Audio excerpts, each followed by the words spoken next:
বাংলাদেশ গতকাল টি-20টা যারা খেলাটা দেখেছেন তাদের তো মনোবেদনা শেষ নাই নিশ্চয়ই। প্রথম ওভারে 0, 1 wicket, Tanzid Hasan Tamim out, bold out. দ্বিতীয় ওভারে আমাদের বিখ্যাত প্লেয়ার পারভেজ হোসেন ইমন, দ্বিতীয় ওভারে কোনো রান নাই, আউট। এবার উনি হয়েছেন ক্যাচ আউট।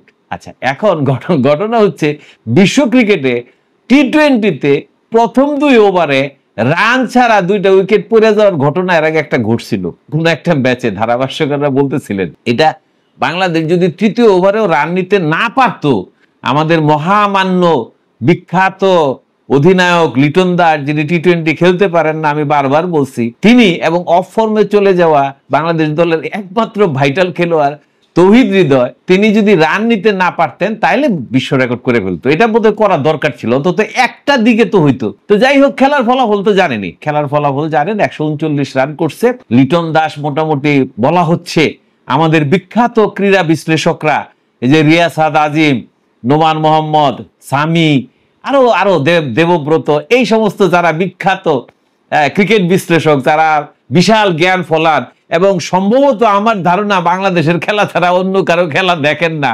আমার যেটা ধারণা সেটা হচ্ছে বাংলাদেশের এই দলটা ভারতীয় মহিলা দলের সাথেও টি-20তে পারবে না।